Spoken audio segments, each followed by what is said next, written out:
የፈረንጆቹ 2026 በመጀመሪያ ቀን ማንቸስተር ሲቲ ከሰንደርላንድ ጋር በስቴዲየም ኦፍ ላይ ጨዋታውን አድርጎ ነጥብ ጥሏል። አርሰናል አሁን የሊግ መሪነቱን ወደ 4 ነጥብ ከፍ አድርጓል። ከዚህ በፊት በ2 ነጥብ ልዩነት ይመራ ነበር። ማንቸስተር ሲቲ ቢያሸንፍ ኖሮ የመሪነት ልዩነቱ በዛው በ2 ነጥብ ይቀጥል ነበረ።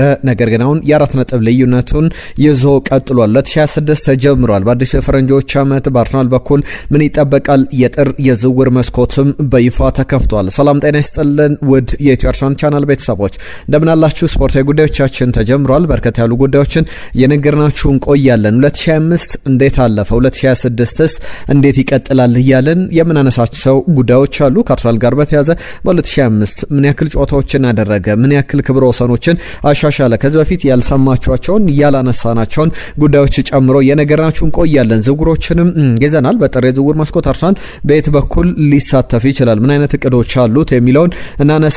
ፔፕ ጋርዲዮላ ትናንትና ማስፈራሪያም ማስጠንቀቂያም ሲሰጥ ነበር። ሮድሪ ተመልሷል በሚል ሮድሪ በተመለሰበት የመጀመሪያው ጨዋታ ነጥብ ጥሏል። ሚኬል አርቴታ ወደ ዋንጫ፣ ወደ ቻምፒየንስ ሊግ፣ ወደ ፕሪሚየር ሊግ፣ ወደ ኤፍኤል ካፕ፣ ወደ ኤፍኤ ካፕ ዋንጫዎች በደንብ እየገሰገሰ ይገኛል። ስለ ቡድኑ የምናነሳቸው ነጥቦች አሉ። ስለ አርሰናል አንዳንድ ተጫዋቾችም እናነሳለን። ዴክላን ራይስን በተመለከተ የሚነሱ ነጥቦች አሉ። ስለ አርሰናል የውድድር ዘመንም በቀጣይ ስለሚኖሩ ጨዋታዎችም እያነሳን እንቆያለን። በዚህ ሳምንት እንዳለ ቶፕ 6 ትራዲሽናል ቶፕ 6 የሚባሉ ቡድኖች በሙሉ ጨዋታቸውን አድርገው አንድ አርሰናል ብቻ ነው ያሸነፈው። ማንቸስተር ሲቲም፣ ቸልሲም፣ ሊቨርፑልም፣ ማንቸስተር ዩናይትድም ቶትናምም የነጥብ የጣሉበት ሳምንት ነበረ።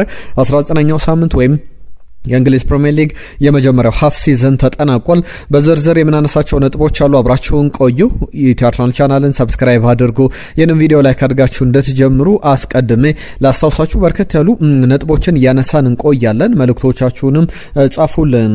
ሰሞኑን እንግዲህ በሰራናቸው ቪዲዮዎች ላይ የመጡልን በርከት ያሉ መልእክቶች አሉ። ከነዚህ መካከል አንዳንዶቹን እናነሳለን። በተለይ ደግሞ ከዚሁ ካነሳናቸው ጉዳዮች ጋር በተያያዘ አርሰናል ምን ማሻሻል አለበት የሚሉ ጉዳዮች ሌሎችም ሀሳቦች መተውልናል። ለምሳሌ ናትናኤል ወንድሙ አርሰናል ምርጥ ነበረ ብሎናል። ከቪላ ጨዋታ በኋላ ገዲሳ ለኔ ሁሉ ምርጥ ነበሩ በቪላ ጨዋታ ላይ የሚል መልእክቱን ልኮልናል። አየነው ሙሉዓለም በተለይ ደግሞ ከአርሰናል ጋር በተያዘ በጣም አስደሳች ውጤት ነበረ። ቪክተር ያኬሬሽ ዳግማዊ ኑኔዝን ሆኗል። እንደ ዳርዊን ኑኔዝ እየተጫወተ ይገኛል። ገብርኤል ጀሱስ ከሱ የበለጠ ቅድሚያ ቢሰጠው የሚል ሀሳቡን አካፍሎናል።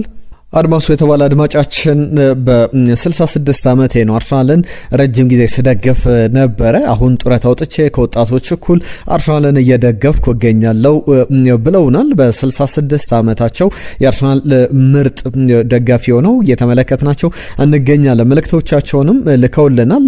ምርጥ ጋዜጠኞች ናችሁ። ከዛ በተጨማሪም የአርሰናል ማሊያ ማግኘት አለብኝ ብለዋል። በቅርብ ጊዜያት ላይ የማሊያ ሽልማቶችን ይዘን እንመጣለን። ከዛ በተጨማሪ በቪላ ጨዋታ ላይ የኔ ምርጦቹ ማጋሌሽና ኦደጋርድ ናቸው የሚል ሀሳባቸውን ልከውልናል። አድማሱ አበበ ጌታውን የተባለ ስም ላይ የመጣለን መልእክት ነው። 66 ዓመቴ ነው አርሰናልን ረጅም ጊዜ እየደገፍኩ ከሆንም ከወጣቶቹ እኩል እየደገፍኩ እገኛለሁ ብለውናል። በቅርቡ እናስብበታለን። ከልብ እናመሰግናለን ለጻፉልን መልእክት። ሌሎችንም ጉዳዮች አሁን እያነሳን እንቀጥላለን። የእናንተ መልእክቶች ደግሞ እንጠብቃለን። የምናነሳቸው ጉዳዮች መካከል አንድ ጥያቄ አስቀድሜ ልጀምር። ሰሞኑ የተሰጡ ካሉ አስተያየቶች መካከል ነው። አንደኛው ስለ ጋብሪኤል ማጋሌሽ ነው። አንደኛው ደግሞ ስለ ዴክላን ራይስ ነው። ሪዮ ፈርዲናንድ ዴክላን ራይስ ማለት የፕሪሚየር ሊጉ ዘ ሰከንድ ሞስት ኢንፍሉዌንሻል ፕሌየር ነው። በሊጉ ላይ ሁለተኛው በጣም ኢንፍሉዌንሻል ወይም ተጽዕኖ አሳዳሪ፣ ሊጉ ላይ በጣም ትልቅ ተጽዕኖ ከሚያሳድሩ ተጫዋቾች መካከል አንዱ ነው የሚል ነገር ያስቀምጣል ስለ ዴክላን ራይስ። የጄሚ ካራጋር ሀሳብ ደግሞ ከዚህ በፊትም ብሎታል። አሁን ጋብሪኤል ማጋሌሽ ሲመለስ የደገመው ሀሳብ ነው። ጋብሪኤል ማጋሌሽ በሊጉ ላይ ከሃርሊንግ ብራውት ሃላንድ በላይም በሊጉ ተጽዕኖ ፈጣሪው ተጫዋች ጋብሪኤል ማጋሌሽ ነው የሚል ሀሳብን ያካፍላል። ለእናንተ ማን ነው ምርጡ?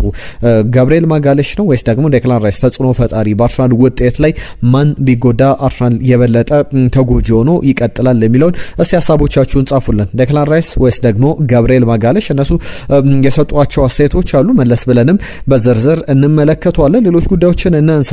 ዛሬ በጣም በትልቅ ደረጃ ሊነሳ የሚችለው ትናንትና ማንቸስተር ሲቲ ነጥብ መጣሉ ነው። በስቴዲየም ኦፍ ላይት አርሰናል ነጥብ ጥሎ አርሰናል ከሚቆጭባቸው ጨዋታዎች መካከል አንዱ ነበረ። ጨዋታውን መዝጋት ማጠናቀቅ ይችል ነበረ። 2-1 እየመራ በመጨረሻ ደቂቃ ግብ ተቆጥሮበት 2-2 እንደተጠናቀቀ ይታወቃልና በሰንደርላንድ በኩል አርሰናልን ነጥብ እንዳስጣለ ሁሉ ማንቸስተር ሲቲንም ነጥብ አስጥሏል። በዚህኛው ውድድር ዘመን ቸልሲ፣ ሊቨርፑልን፣ አስቶን ቪላን አይነት ቡድኖች ሰንደርላንድ ነጥብ አስጥሏል። 0-0 በሆነ ውጤት ነው በስቴዲየም ኦፍ ላይት የተጠናቀቀው። ግራኒት ዣካ ሰንደርላንድ ለአርሰናል ውለታ የዋሉበት ምሽት ነበር። አሁን በአርሰናልና በሲቲ መካከል ያለው የነጥብ ልዩነት የ4 ሆኗል። አርሰናል በ45 ነጥብ፣ ሲቲ በ41 ነጥብ የውድድር ዓመቱን እንደቀጠለ ይገኛል። ከጨዋታው ጋር በተያዘ ደግሞ ሁለቱ አርሰናልና ሰንደርላንድ እስካሁን በሜዳቸው በስቴዲየም ኦፍ ላይትና በኤምሬትስ ስቴዲየም ያልተሸነፉ ሁለት ብቸኛ ቡድኖች መሆናቸውን ተመልክተናል። ትናንትና ከጨዋታው መጠናቀቅ በኋላ ኦፕታ ሱፐር ኮምፒውተሮች ግምቶቻቸውን አስቀምጧል።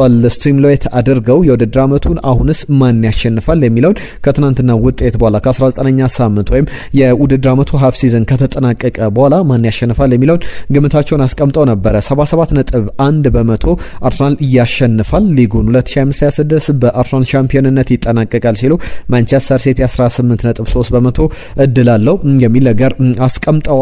በጣም የሚያስገርም ነበር። ትናንትና ግራኒት ዣካ በሜዳ ላይ የተረጋጋው በጣም ዘሞስ ከልም የተባለው ተጫዋች ነበረ። በጣም ተረጋግቶ ጨዋታውን ሲመራ ነበረ። ለአርሰናል ውጤት የሚጫወት ይመስል ነበረ። ያንንም በሜዳ ላይ ተመልክተናል። 2025 ተጠናቋል። 2026 ደግሞ እንዴት ይቀጥላል የሚለውን እንመለከታለን። በ2025 የነበሩ ክብረ ወሰኖችን ከአርሰናል ጋር በተያያዘ የሚነሱ ጉዳዮችን እናንሳ እስቲ። በአርሰናል በኩል ለምሳሌ በሀፍ ሲዝን ላይ በጣም አስገራሚ ጉዞን አድርጓል። አሁን ካለበት የጉዳት ታሪኮች አንጻር የዴክላን ራይስ ጉዳት ይነሳል። ቪክተር ዮኬሬሽ፣ ማርቲን ኦዴጋርድ፣ ማጋሌሽ፣ ሳሊባ እያንዳንዱ ቦታ ላይ ስም መጥራት ይቻላል። በእያንዳንዱ ቦታዎች ላይ እያንዳንዱ ተጫዋች ተጎርተው ተመልክተናቸዋል። ረጅም ጊዜ አጭር ጊዜ ከቨርስ ገና የውድድር ዓመቱ ላይ አንድ ጨዋታ ብቻ ነው የተጫወተው። ጋብሪኤል ጄሱስ 2-3 ጨዋታዎችን ብቻ ነው ማድረግ የቻለው።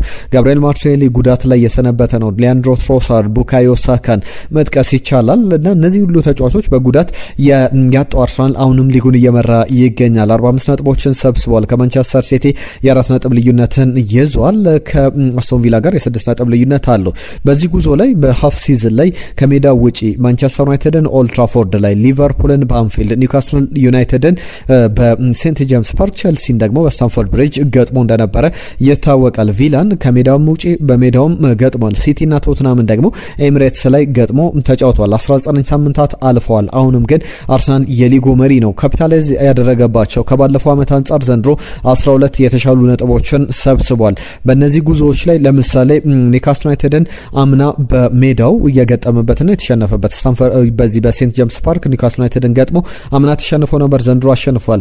ዌስትሃምን በኤሚሬትስ አምና ገጥሞ ተሸንፎ ነበር፣ ዘንድሮ ያንን ውጤት አሻሽሏል። አምና ከፉላም ጋር በክራቨን ኮቴጅ የገጠመበት ባቻ ውጤት የተጠናቀቀበት ጨዋታ ይታውሳል። ዘንድሮ ግን ማሸነፍ ችሏል። ክሪስታል ፓላስን የገጠመበት ጨዋታ ላይ ደግሞ በክሪስታል ፓላስ በኩል በኤሚሬትስ ስቴዲየም አቻ ነበር የተጠናቀቀው። ዘንድሮ ያንን ውጤት ቀይሮ ማሸነፍ ችሏል። ሌሎችም ጨዋታዎች ይጠቀሳሉ። አስቶን ቪላን አምና በኤሚሬትስ ስቴዲየም የገጠመበት እንዲሁም ደግሞ ከሜዳ ውጭ የገጠመበት ጨዋታዎች ይጠቀሳሉ። ብራይተንን እንዲሁም እነ ብሬንትፎርድን ሁሉንም ውጤቶች አስተካክሎ 2025/26ን ጀምሮ እየቀጠለ ይገኛል። በአጠቃላይ በ2025/26 የውድድር ዘመን ጅማሮ በጣም በሚገርም ሁኔታ ነው። የካላንደር ይሩን 2025ን ደግሞ ስንመለከት 59 ጨዋታዎችን አድርጓል። 37ቱን አሸንፏል። 14ቱ ባቻ ውጤት፣ 8ቱ ደግሞ በሽንፈት የተጠናቀቁ ናቸው። በሚያስገርም ሁኔታ 114 ግቦችን አስቆጥሯል። ዲፌንሲቭ ቲም ነው ለሚባለው፣ ሴት ፒስ ላይ ጥገኛ ነው ለሚባለው ቲም 114 ግቦችን ማስቆጠር በጣም የሚገርም አይነት ቁጥር ነው። ከዛ ውጪ ደግሞ አጌነስ የተቆጠሩበት ጎሎችን ስንመለከት በአንድ ጨዋታ አንድ ግብ እንኳን አይቆጠርበትም። 45 ግቦችን ብቻ ነው ያስተናገደው። ዴክላን ራይስ ከነዚህ 59 ጨዋታዎች በ56ቱ ተሰልፏል። ዳቪድ ራያ 55 ጨዋታዎችን አድርጓል። ሚኬል ሜሬኖ፣ ሊያንድሮ ትሮሳርድ፣ ጁሪን ቲምበር ከ50 በላይ ጨዋታዎችን ያከናወኑ ናቸው። ሉዊስ ስኬሊ 49 ጨዋታዎችን ተጫውቷል። ዊሊያም ሳሊባ፣ ማርቲን ኦዴጋርድ፣ ገብርኤል ሌሎችም ተጫዋቾች በሚገርም ሁኔታ የውድድር ዓመቱን እያጠናቀቁበት ነበር ማለት ይቻላል። ዌልካም ቱ 2026 ማለት እንችላለን። ለአዲሱ ዓመት አርሰናል ማንን ማስፈረም አለበት ብላችሁ ታስባላችሁ? መልእክቶቻችሁን ላኩልን። በውድድር ዓመቱ ጃንዋሪ 1 ጀምሮ ከትናንትና ጀምሮ አዲሱ የውድድር ዘመን የዚህ ወይም የ2026 የፈረንጆቹ ዓመት ወይም የጥር የዝውውር መስኮት በይፋ ተጀምሯል። የሚነሱ ጉዳዮች አሉ። ሀሳቦቻችሁን ጻፉልን። ከአርሰናል ጋር በተያያዘ እስቲ በ2025/26 ከነበረው አንጻር በዚህ የውድድር ዓመቱ መጠናቀቂያ ላይ ምን ይጠበቃል? ዋንጫ ነው። ከዛ ውጪ ግን በ2025 በኦፕታ ዳታዎች መሰረት አርሰናል ምን ክብረ ወሰኖችን አሻሻለ? አስቶን ቪላ ላይ ያስቆጠረው ጋብርኤል ማጋሌሽ ያስቆጠረው ግብ የሚኬል አርቴታ 600ኛ ግብ ነበረች። በአርሰናል አሰልጣኝነቱ 600ኛ ግቡ ላይ የደረሰበት ነበረ። ዳቪድ ራያን በአርሰናል ቤት በዚህ በ2025 ያሳካው አንድ ክብረ ወሰን አለ። በ110 ጨዋታዎች 50 ክሊንሺት ላይ በመድረስ ፈጣኑ የአርሰናል ግብ ጠባቂ ሆኗል። 50 ክሊንሺቶች ላይ በፍጥነት የደረሰ ተጫዋች። አርሰናል ደግሞ በ115 ጨዋታዎች ላይ ምንም 3 ግቦችን ሳይቆጠሩበት በአንድ ጨዋታ ላይ 3 ግቦችን ሳይቆጠርበት 115 ጨዋታዎች አልፈውታል። ከዚህ በፊት ማንቸስተር ዩናይትድ ይዞት የነበረውን ክብረ ወሰንም አሻሽሏል። ዴክላን ራይስን በተመለከተ በቻምፒየንስ ሊግ ታሪክ 5ኛው ተጫዋች ሆኗል። በአንድ ጨዋታ 2 የቅጣት ምት ግቦችን በቀጥታ በማስቆጠር እሱ ደግሞ በጥሎ ማለፍ ጨዋታዎች ላይ ደግሞ ማንም እንደ ዴክላን ራይስ 2 የቅጣት ምት ግቦችን በአንድ ጨዋታ ላይ አስቆጥሮ አቅም ብቸኛው ክብረ ወሰኑን የያዘ ተጫዋች ነው። የአርሰናል የመጀመሪያው ተጫዋች በመሆን ደግሞ ኖኒ ማዱዌኬ በመጀመሪያ የአርሰናል 3 ግቦችን ቻምፒየንስ ሊግ ላይ በማስቆጠር የሚታወስ ነው። የማክስ ዳውማን ክብረ ወሰን ይታወሳል። 15 ዓመት ከ308 ቀናት የመጀመሪያው በእድሜ ትንሹ የቻምፒየንስ ሊግ ታሪክ ተጫዋች ሆኗል። የአርሰናል አይደለም የቻምፒየንስ ሊግ ታሪክ በእድሜ ትንሹ ተጫዋች ሆኗል። ዳቪድ ራያን በተመለከተ በዘንድሮ ውድድር ዘመን በጣም በፕሪሚየር ሊጉ ላይ ፈጣኑን ስፕሪንት ያደረገ ፈጣኑ ተጫዋች ሆኗል። በግብ ጠባቂዎች ደረጃ 32.65 ኪሎ ሜትር ፐር አወር በመሮጥ ከዌስትሃም ጋር ይህን ክብረ ወሰን አስመዝግቧል። ብዙ ቁጥሮችን መናገር ይቻላል። ሁሉም የሚኬል አርቴታ ቡድን በሚገርም ብቃት ላይ በሚገርም የውድድር ዘመን እያሳለፈ ይገኛል። ቀደም ያነሳሁትን ጥያቄ እየመለሳችሁ አብራችሁ እንዳላችሁ ተስፋ አደርጋለሁ። ጋብርኤል ማጋሌሽ ወይስ ደግሞ ዴክላን ራይስ የአርሰናል በጣም ኢንፍሉዌንሻል የሚባሉ ተጫዋቾች የትኞቹ ናቸው? ሀሳቦቻችሁን ላኩልን። ሪዮ ፈርዲናንድ አርሰናል እንግዲህ ኤታን ንዋኔሪን፣ ሉዊስ ስኬሊን፣ ማክስ ዳውማንን አይነት ተጫዋቾች አለውና እነዚህ ተጫዋቾች የጌም ታይም ዲዘርቭ ያደርጋሉ፣ እድል ሊሰጣቸው ይገባል ይላል። ማርቲን ኦዴጋርድ ተጎድቶ ነበር፣ ነገር ግን ንዋኔሪ ብዙ አልተጫወተም ይላል ሪዮ ፈርዲናንድ። ከዛ በተጨማሪ ሌሎችንም ተጫዋቾች ያነሳል። ሉዊስ ስኬሊ አሜዚንግ የነበረ የውድድር ዘመን ካሳለፈ በኋላ ዘንድሮ ብዙ ተጫዋታዎች ላይ እየተመለከት ነው አንገኝም። ቤን ዋይት ተጎድቶ እንኳን ብዙ ጨዋታዎችን አልተጫወተም የሚል አስተያየቱን እየሰጠ ይገኛል። እናንተንም ሀሳብ ጻፉልን በእነዚህ ጉዳዮች ላይ። ሚኬል አርቴታ በእርግጥ እየተወቀሰባቸው ካሉ ጉዳዮች መካከል እድሎችን ለተጫዋቾች መስጠት አለበት የሚለው ጉዳይ በትልቅ ደረጃ ይነሳል። ከማርቲን ዙሜንዲ ጋር በተያያዘ 1-2 ጉዳዮች ይነሳሉ። የሚገርም የውድድር ዘመን እያሳለፈ ይገኛል። ትልልቅ ክለቦች ሪያል ማድሪድ፣ ሊቨርፑል ለምን እንደፈለጉት በአርሰናል ቤት አዲስ ባህል፣ አዲስ ክለብ ላይ አዲስ ሀገር ላይ ምን እያሳየ እንደሆነ ገና ከዚህ በላይ ሲዋድ ሲለመድ ደግሞ ምን ይጠበቅበታል የሚለው የሚጠበቅ ጉዳይ ነው። በደንብ መመልከት ትችላላችሁ። ስለ አርሰናል ዝውውሩ ሲነገር ሚኬል ሜሬኖ በጋራ ተጫውቷል። ሚኬል ሜሬኖን ጠይቀው ነበር ተብሎ ተጠይቆ ነበር። አሁ በእርግጥ ጠይቀዋለሁ፣ ነገር ግን ኦልሬዲ ከወሰንኩ ወደ አርሰናል ለመምጣት ካሰብኩና ከተጠናቀቀ በኋላ ነው የጠየኩት። በአርሰናል ቤት ምን አለ የሚለው የቀድሞ ተጫዋቾችን መጥቀስ በጣም ያስፈልጋል የሚል አስተያየቱን ሰጥቷል። ስለ ፔፕ ጋርዲዮላ ላንሳ። ፔፕ ጋርዲዮላ አሁን ሮድሪ ተመልሷል፣ ስለዚህ ለአርሰናል ትልቅ ማስጠንቀቂያ የሚል ሀሳቡን ሲያካፍል ነበረ ከሰንደርላንድ ጨዋታ በፊትና በዚህ ጨዋታ ላይ ነጥብ ጥሏል። ሮድሪ ቢመለስም አርሰናል በራሱ ጥንካሬ የውድድር ዓመቱን ያጠናቅቃል ብለን ተስፋ እናደርጋለን። ሁሉም እነዚህ የሚነሱ ጉዳዮች ናቸው። በዚህ ሳምንት ላይ በ19ኛ ሳምንት ማንቸስተር ሲቲ ባቻ ውጤት አጠናቋል። ማንቸስተር ዩናይትድ ከወልቭስ አቻ ተለያይቷል።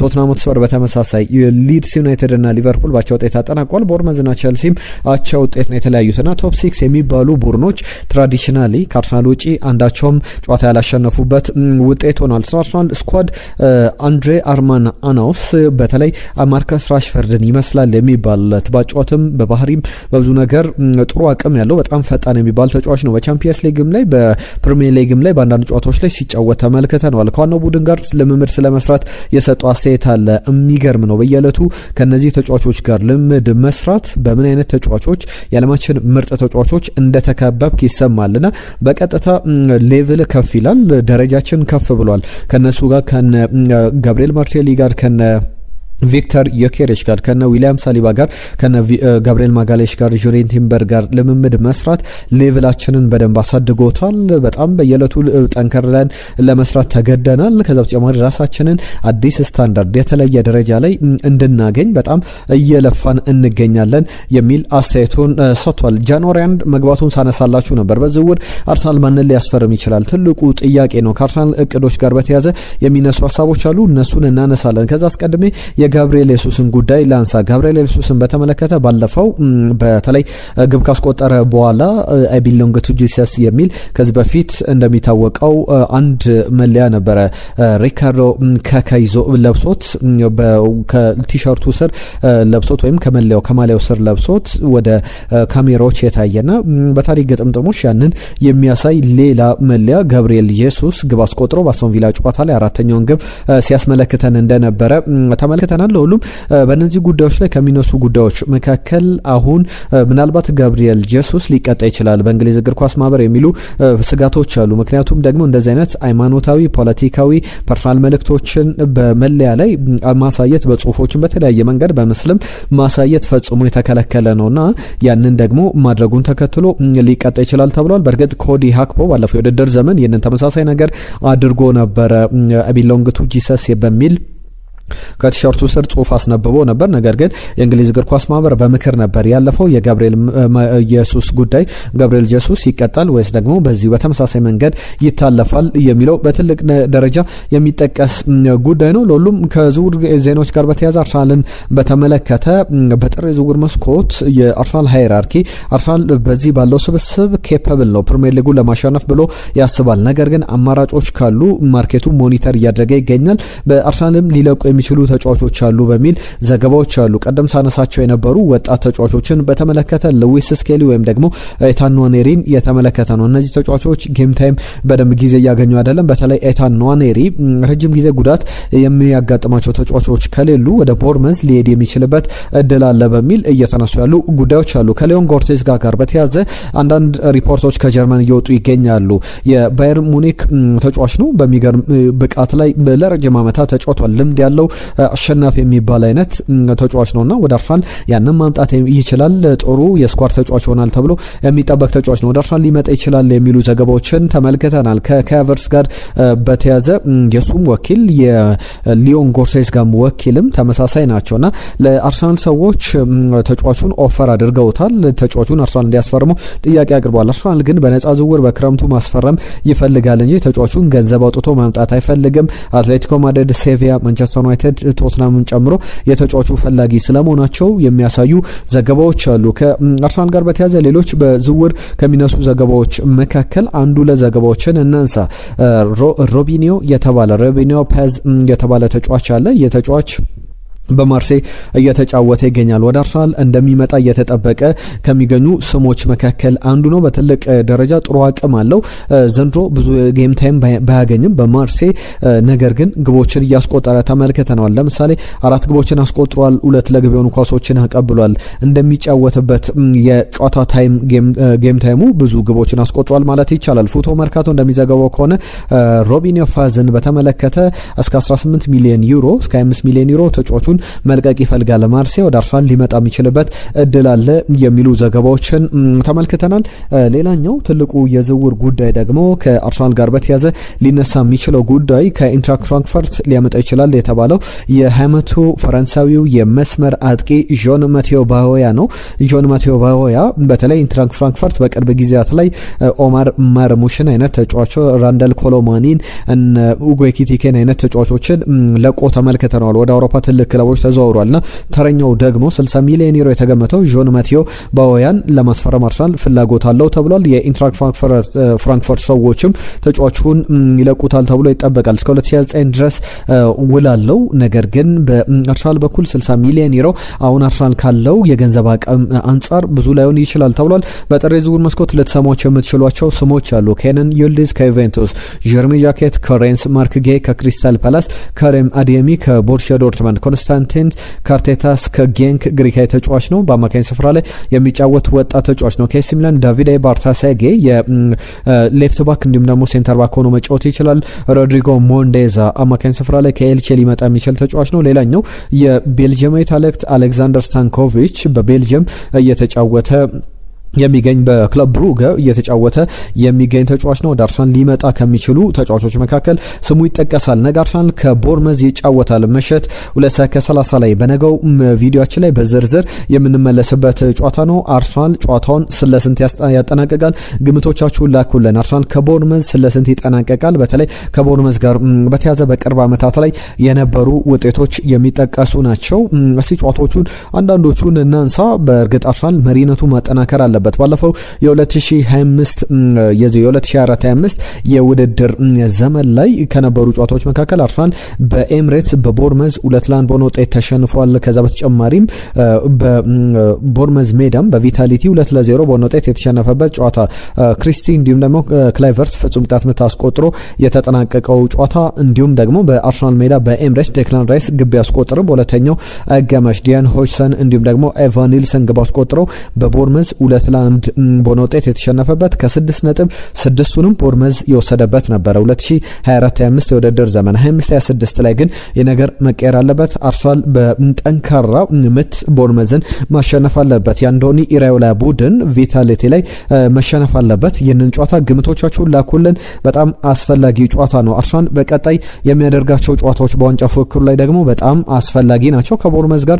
ከሚያደርገው ጨዋታ በኋላ በፕሪሚየር ሊጉ ሊቨርፑልን ይገጥማል። ከዛ በኋላ በፕሪሚየር ሊጉ ኖቲንጋም ፎረስትን እንዲሁም ደግሞ ከማንቸስተር ዩናይትድ ጋር የሚገጥምበት ማንቸስተር ዩናይትድ ሊድስን የሚገጥምባቸው ጨዋታዎች ይጠበቃሉ። ለምሳሌ ማንቸስተር ሲቲን ብንመለከት በሳምንቱ መጨረሻ የሚጫወተው ከቼልሲ ጋር ነው። ከቼልሲ ጋር ከተጫወተ በኋላ ብራይተንን ይገጥማል። ከብራይተን በኋላ የማንቸስተር ዩናይትድ ጨዋታ ይመጣል። ማንቸስተር ዩናይትድ፣ ወልቭስ እንዲሁም ደግሞ የቶትናም መርሃ ግብሮች በተከታታይ ቀላል የሚባሉ ጨዋታዎች አይደሉም። ለማንቸስተር ሲቲም ለአርሰናልም በተለይ ቦርመዝን ጨዋታ አርሰናል አንድ ብሎ ጌም ባይ ጌም ጨዋታ በጨዋታ ማኔጅ እናደርጋለን እንዳሉት ሚኬል አርቴታ ያንን ያደርጋሉ ተብሎ ይጠበቃል። የተወደዳችሁ ስፖርታዊ ጉዳዮቻችን እዚህ ላይ ጠናቀቃሉ። አብራችሁን ስለነበራችሁ ከልብ እናመሰግናለን። በርከት ያሉ ጉዳዮችን አነሳን። መልእክቶቻችሁን ጻፉልን። ተርሳን ቻናልን ሰብስክራይብ አድርጉ። ቤተሰቡ ነው።